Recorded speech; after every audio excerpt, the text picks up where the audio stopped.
You're welcome here.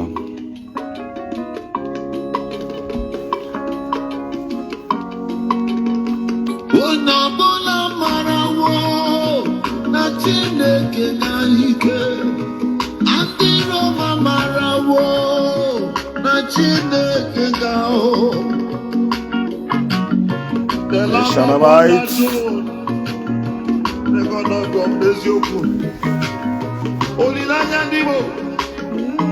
God, you are bigger.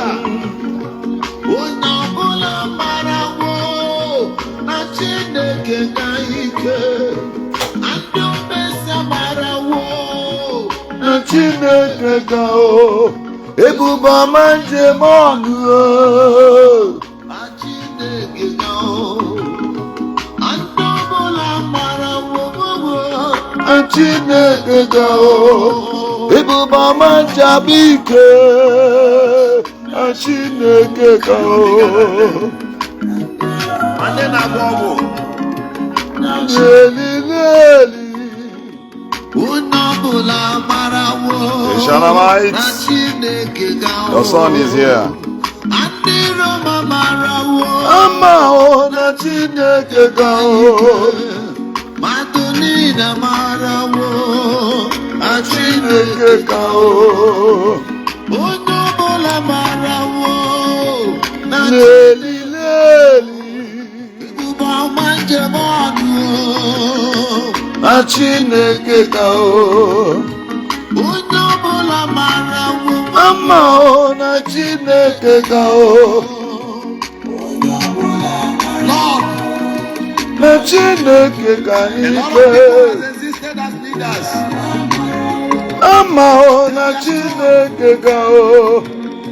But God, you are stronger than them. Even Joe Biden knows. Tinubu knows. You are bigger.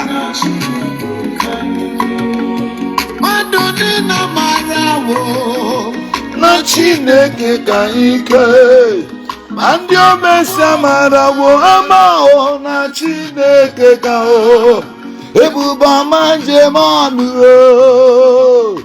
Chineke ka ike onye ọbụla mara wo ama o na Chineke ka o The Shanamites, your son is here. He that lives among the angels. Ama o na Chineke ka o And he paid with his life.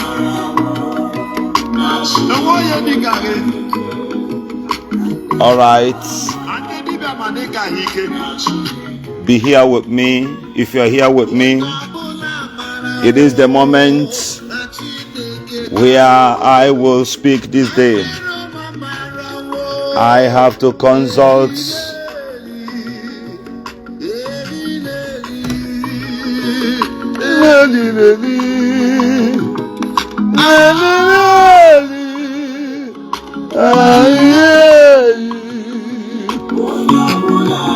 Shanamites, achọ nke nọrọ ebe a onye na-agwa m okwu nọrọ n'etiti okwu ma mara nwowo na Chineke ka o onye ọbụla mara wo ama o na Chineke ka o ebuba manje manu o na Chineke ka o Chineke ka o onye nwe m ebube ka o elileli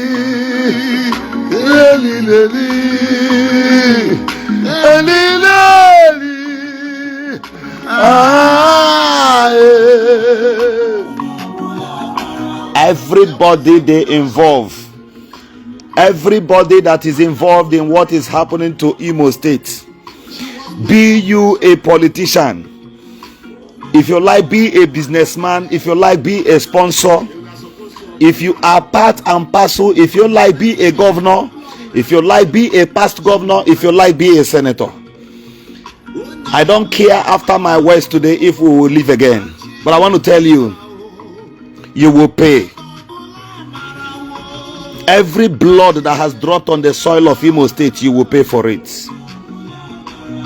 After now, you will understand that God did not create only you to be an Imolite. Everybody that is involved, every sponsor. What has happened in Okigwe yesterday is so unbearable in the ears. It is not on the news. The news is not carrying what is happening in Okigwe and what happened in Okigwe between day before yesterday and yesterday. The news is not carrying it. Umukorobia anyị ụmụaka na-enweghị amịrị ma ụmụaka 12 years nwụrụ as a day before yesterday and yesterday. News ebuga hụ ya from on the 13th till today. And in the sponsor all of you ebe no feel no dey comfortable. News ebuga hụ emega n'Okigwe.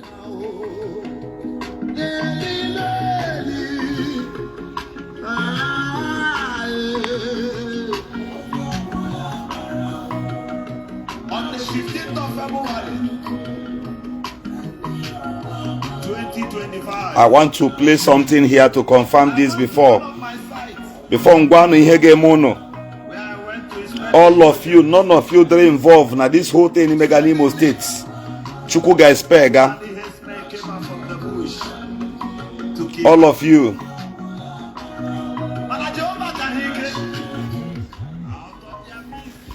All of you they involved. All of you. If you doubt me, I will play this. And there is no fear of anyone, any idiots, any leader, any personality, anybody you think you are, for displacing our people, for costing them their lives. You will live and you will pay for these things shortly. Funny enough, I want to tell you that for the blood of these innocent youths that poured on the soil of Imo State as a day before yesterday, since 3 days ago, your own blood will join this time around. It is mandatory. I want to play this particular voice in confirmation to whatever I am saying here now. And after then, I will say a word of prayers on behalf of our innocent people in Eburu since 3 days ago from Okigwe. Now, the same thing you people want to exhibit it again in Ezioha. Unuchimeya exhibit again in Ezioha. You want to cause problem in Ezioha so that Amiga Ezioha bukwa our people again. Imolites, I think many of them think they are afraid of you. Nobody's afraid of you anymore. I will say it the way it is. And after everything, I will speak to the maker of heavens and earth, because I worship nature. That is where I dwell. And between the middle of nature tonight, I will call for your end. I will call for your end. People like that. Like Yaburo army, like Yaburo non-government, like Yaburo Muhammad, all of you. Onaga Allah scot free. God and nature will meet all of you. God and nature will meet all of you the way it is. I'm on live section, brother.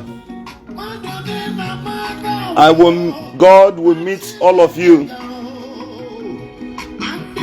God will meet all of you.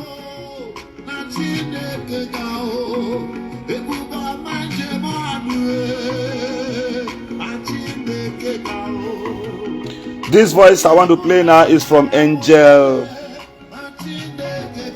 Making or what? Now, let me play this voice.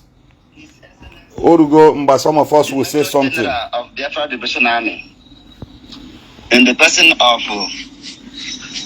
Maazi Gentle the Yahoo, Igwe Obatobie, nke izizi na ala Okigwe gbaa gburugburu mpekelele gị ọmụawụ nwa gị nwoke Angel Makeup is talking, aka Archangel Lucifer mpa ọzọ now. Ask him come to the voice note based on the information I am receiving right now. This is 6:22 in Biafra time. I am reporting this this information back to you, Mpa, that your men in Okigwe are doing the needful. The Musa boys are crying in Ako. The Nigerian terrorist soldiers who has come to kill Okigwe youth has been running away from Ako as I'm talking to you, Mpa. Mpa, these enemies are running, these fools are running. And I want to use this opportunity to bring the attention of the international leaders of Biafrans all over the world and all the enemies of Biafrans and of those who contributed money to federal government and state government in order to come and fight the men on the ground, the Biafra Liberation Army, the Biafra resistant fighters, and Biafra defense forces. These evil demons are collecting it woto. And I am challenging anyone that is hearing my voice now and let this voice note go viral. I am challenging anyone. Listen. He authorized that the voice note should go viral. He authorized that the voice note should go viral. Take cognizance of this. And I want to continue playing it until he calls dates when these things happened. You people are giving glories, credit to yourselves. Obruma unume army attack. After an army attack, army biachi in retaliation. Ndeha nebubu our innocent youth and mothers newe hamini. Obi ndeha nebu this thing. Those are the people they rest upon, not even you. Not even you guys. Onaga has stand, they confront all these people. The only thing they will do now, uno ya chomi se bapo. Uno bapo zi also then have say, hey, nanya in Imo State. And you are happy with this kind of nonsense. And many people are so much afraid, clothed with the fearful mindset not to talk to you. I have asked all of you this thing. No about our own people in the Imo State, in the Okigwe.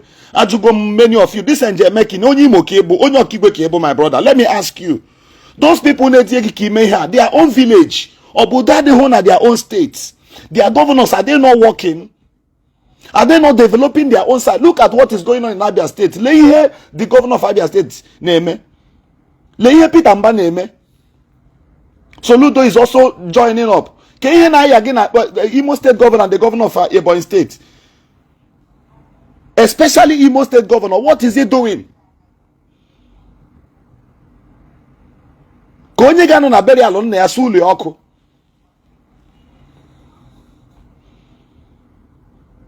Since 3 or 4 days, social media is not carrying what is going on in Imo State. The news ebuga honya, but our people will get steady. And you are bragging, talking. People are keeping quiet. People are clapping for you. Right now, where's your hand? On target again. And nobody's talking. People felt that they are afraid because I don't know. Even the Bible says, it says, if you try to save your life, if you try to preserve it, you will lose it. Because Noruta Beha. One day they will start talking, and I pray they don't talk late. But after now, everybody did involve, every human being, every breathing object or thing, they involve now what is going on in Imo State. Both sponsors and those involved at the middle of it, be it political and everything. Nature sees your breath. Nature seizes your breath. If it passes this year and this things I'm telling you did not happen, whether I be in the grave, you will join. Anywhere I may be, this will be like a news of the prophets. This will be like the words of a man who spoke from the chronings of the mad prophets. But his words came to pass. You will pay dearly for all of these things. Mothers, people from Okigwe calling, they complain I am getting from Okigwe. Right now, Umuno Ezioha right now. From nowhere, strange faces everywhere right now as I speak to you. No worry. And people are keeping quiet. Since 3 days ago now, did they show it on the news? And when you're aware, social media is so silent. Even my brother Nonsonkwa, He doesn't know how to write it. The only thing he was writing, Okigwe is bleeding. Okigwe is bleeding. And people thought it's a joke.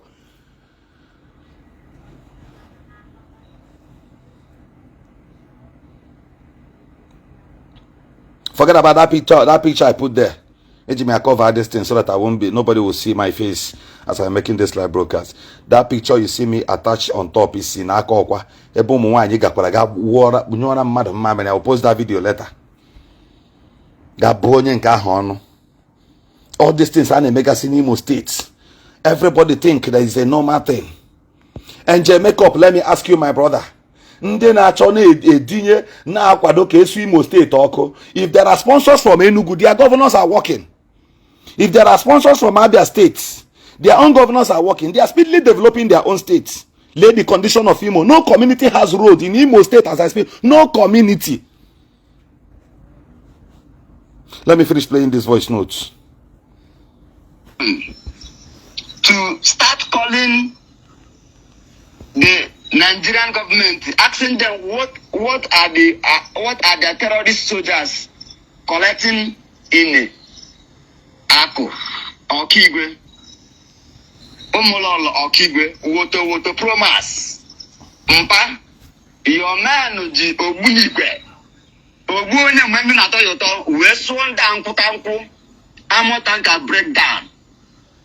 Their ammo tanker breakdown.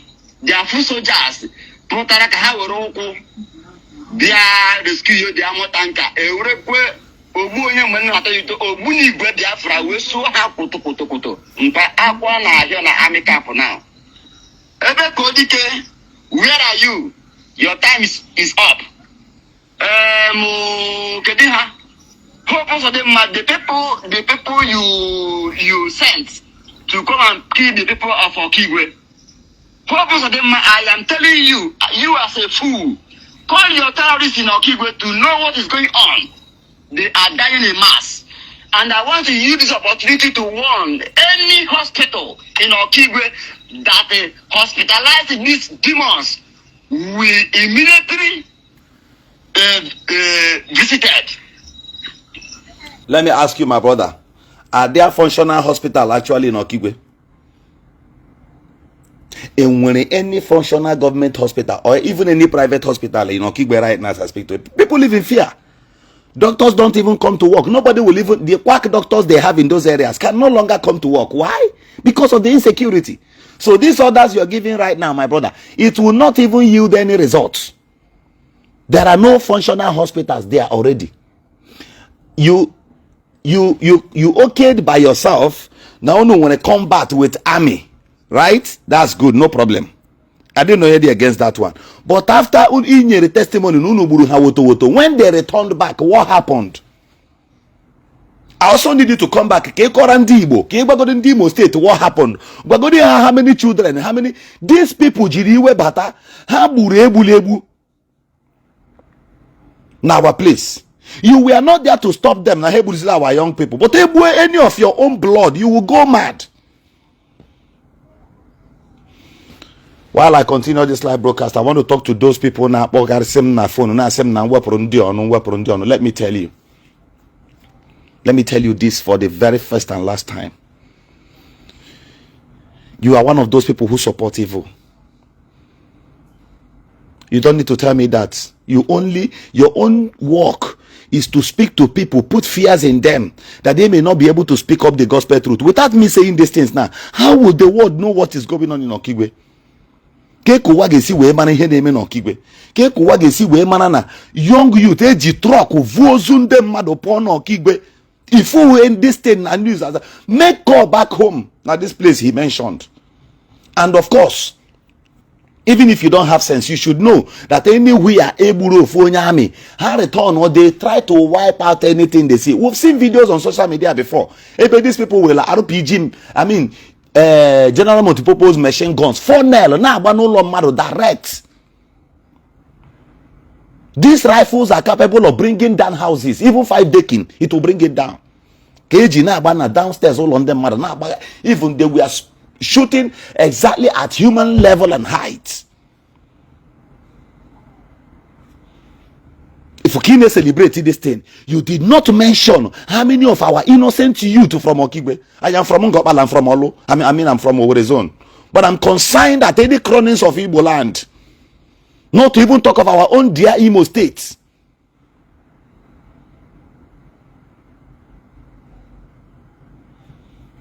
The Eastern Heartland, the Kijine. Finally, I will tell you what will happen to all of you that is involved in everything in Imo State right now. Because some women, some mothers, are you comfortable at this kind of nonsense? The men on ground have taken it the challenge. The world are asking, where is the Biafra Liberation Army? People are asking, where is the Biafra Liberation Army? Biafra Liberation Army have come on board. Is dealing with them now. Make a call in Akuna. Make a call in Okigwe to ask the soldiers. Ask soldiers what is going on right now. Today is 15th of August. 15th of August being yesterday. Have you all confirmed what I'm telling you? From the mouth of NJ Makeup, he acknowledged that yesterday. Oga, as at yesterday, our people go. And you know how army behaves. There is no way again that these people genuine confrontation without our people's lives. It is at stake or standing to it. And all of you, if this is created by politicians, if this is created by any private individuals, whether you live abroad or whether you live anywhere, whether no matter where you stay and you don't care about the pains of our mothers, those shedding tears wherever they are, and when those who are anymore and when they the courage those who are have a fitting burial, and you're comfortable at this. 9 years, 10 years, 15 years, whose mind you corrupted, whom you woke up, you convinced them, they became terrorists in Alana. Education they did not experience, good living they never experienced. All you could bring to them as at yesterday was to terminate their lives. Ebohana he lost Gawufo Gaja. And you are comfortable about it. Therefore, today is 16th. You've done much in Imo State. But I can tell you that everybody involved in all these kind of things, like here, if the government is benefiting from it, no man laughing, nature will deal with him. If those of you, private individuals, or former politicians or thereabout, or former leaders, or if this is sponsored by former governors, or anybody that has ever tested power, when you're Igbo State, any of you,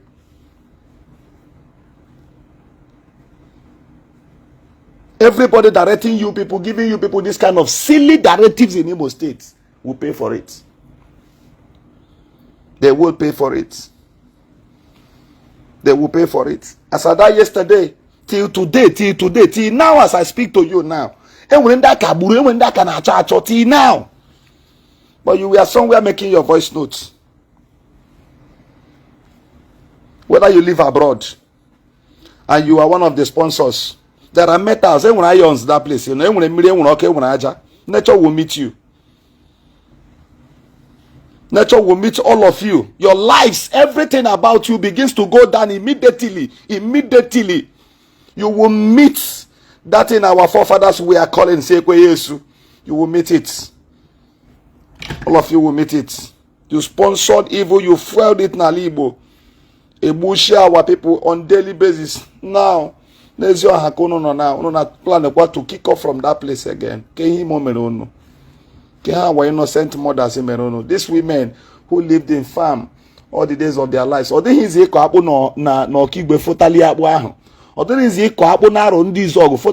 to the soil that place. Those people were they live like lions at the middle of nothing. They were able to grow crops. They managed to train themselves. The government, they were managing by themselves before all of you came there. All you could do to them, but now will not east itself is better than part of this place. People prefer to stay in Brunu than to stay in this place in Okigwe. Lay who no cost yesterday. Lay. Just imagine. Hold on. Mpa, this is the situation report I want to give to you. Major General Gentle the Yahoo. Mpa, your man carry you. Musa. That's, by the way, I've taken what I need to take. The sides I need to take, I have played it here. One, I was trying to get the date.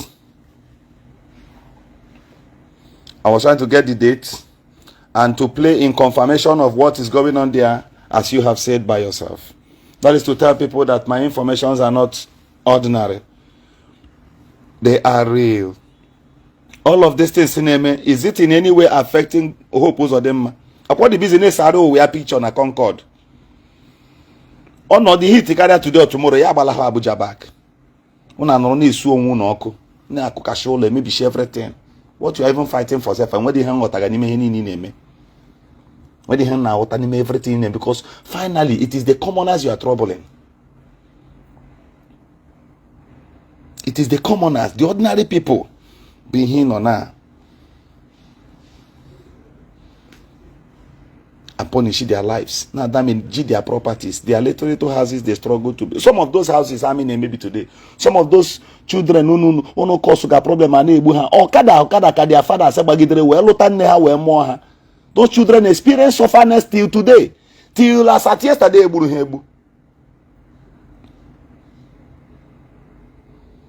Many of those women met their husbands poor. From poverty, many of them are even the ones feeding their husbands. There is a man in that particular village that cannot run as I speak to you. The man Aga Battalion also had to run due to noya for years. When army came in, that also will happen this man. Who knows? Open army rode there and whether this man a sick bed. They will just spy this man like that. From frying pan to fire. But you yourself, you have the embodiment of AK-47s around you, all kinds of assorted rifles around you. Then are you able to safeguard these innocent people? The answer is no. Oh, then I better place a bushia our people, bushia and demonstrate when they feel only comfortable. Therefore, my words comes to you this hour. My words comes to you, comes to the chronings of your bones, each and every one of you. Both those in government, your sponsors abroad and all of them.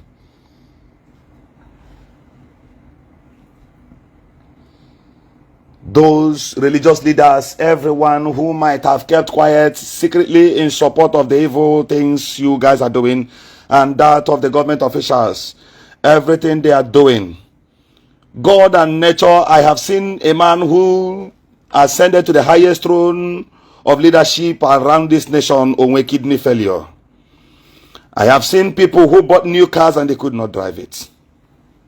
I've seen people who built good houses and they never lived in there. I've seen people who got themselves new wife, brand new wives, and rules were obeyed, but just a night to their wedding they died. Afugomunde mechara wedding, they did not see the next day. I've seen people who planned evil to execute the innocent people, but a minute to that hour, they themselves, they passed on. That same nature. Apple, all of you, all of you terrorizing Imo State as of today, 89% of you really hating Ala Igbo. Maybe in Ala Igbo State, then you've eaten from the soil of Igbo land. All of you. Therefore, ogo aheji ko ugbo ahu we nye gi nni. Ogo aheji ko akpu n'ubi. That's what I used to nail upon your head. As you make our people bleed and shed tears, people don't longer know where their loved ones are. Nke ebure brozia we gawa. And those traditional rulers, you have also by force to comply with you. Both those working from the government side and those working from the other side, all in collaboration, because now when they go, one little pin they will get. All of them, their bodies begins to fail them. Before Uzundenka Nonili, how are they will join. They will join. Things begins to fail them. Everything they raise as source of their defense begins to fail them. Each and every one of them. Each and every one of you that is involved. in this kind of nonsense. Many of us, we've never done it before. We try to protect peace, promote peace, love amongst our people, to even fight and defend our people innocently. But yours, all you derive joy, monofozu our people. Will not cover atrocities. And those of you who live abroad, who sponsors all of these things, nature begins to visit you. Otahe say welita ji, welita ya.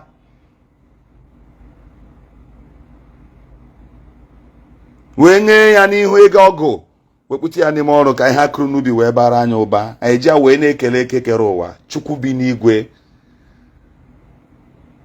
Ọbara, these innocent people fight you back. When you think never ndị Imo ga-eme, when you think never the local and ordinary people of those communities you've gone to conquer will do. Today, nature begins to meet you. Things begins to fail you. Confusions amongst all of you. It falls upon your heads.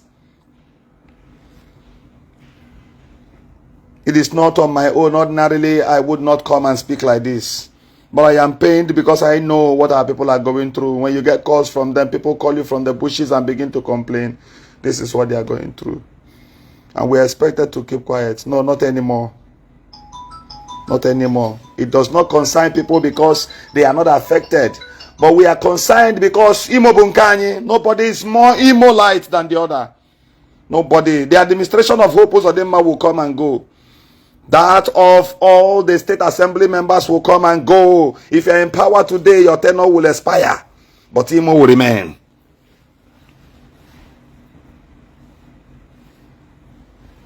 Everyone that is involved in these things, whether you are hired from anywhere, also Kwageboro, if you like, to an extension, I extend it to the cronings of River State. If there are people they hired from River State, now how about Imo State? If you cause a problem, maybe the government also hired you. Your life get end in Imo. Everything about you, as your own state is at peace, and you decided that Imo will never experience peace, you won't go. You will not go. Amen la. And when be here bara no ago senior potozo. Otayi si biaru Imo State, maybe you were hired or you were fully paid by the government, sponsored, that you should not even bring about peace. Or possibly because your security company has been hired to come and function or perfect their dirty enterprises in Imo State. Therefore, if there is any avenue of peace at all, you will go and quench it and start more problems. Sometimes you even commit and target to also these idiots. When you commit, you put it upon their head so that government will pay you more money to cause more chaos in Igbo land.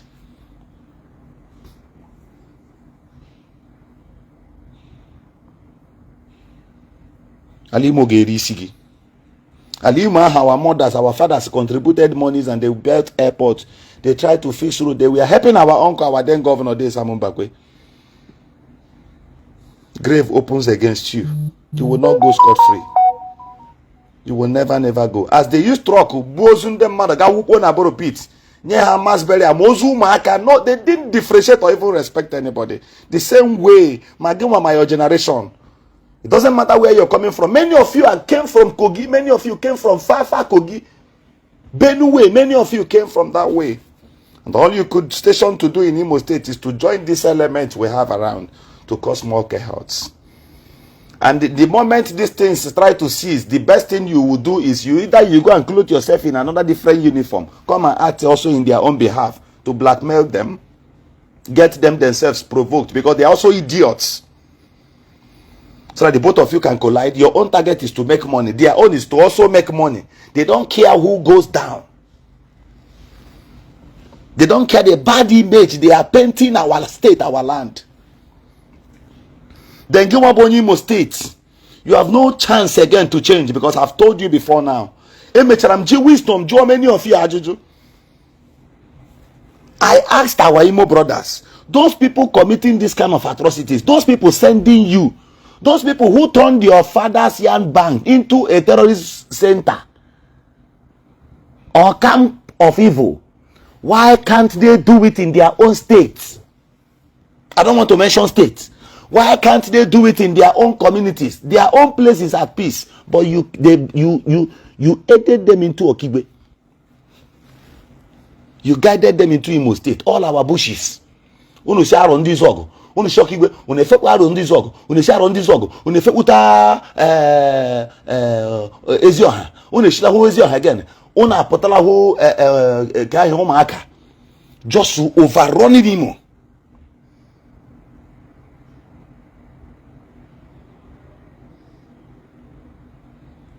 Utake shebushiga our people. Ane bozu hana truck na aga. Ami ewurozu our people name experiments. For years now, since 2019, we've seen hell as a people.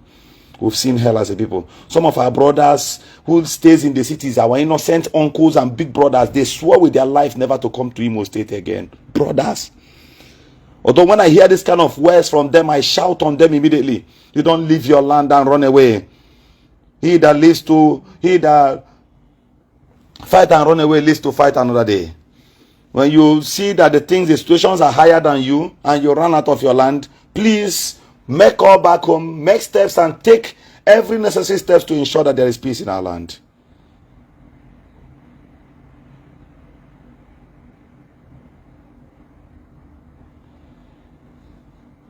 Some of those problems they are causing in Anambra State are not being caused by our people.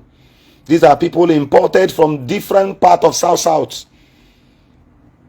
And instead of one and self, they more careful. Combat yourselves in the manners of peace, so that you'll be able to know whom your enemy is. Indeed, ego, everything is money. Everything. Make calls in Okigwe. Make a call in Okigwe. What happened to our people yesterday? Since 3 days ago. Yesterday was the hell itself. As of today, this early morning. And those who live abroad think not only so easy to sponsor evil. Nature meets you. Before the Shanamite whom I call meet you, things begins to swallow things around you. When there are nothing to swallow, then you will swallow yourself. You can't even vomit whatever you have swallowed. When things around you finishes swallowing the other things around you, then instead of it to stay hungry, it will swallow you. It is beyond you.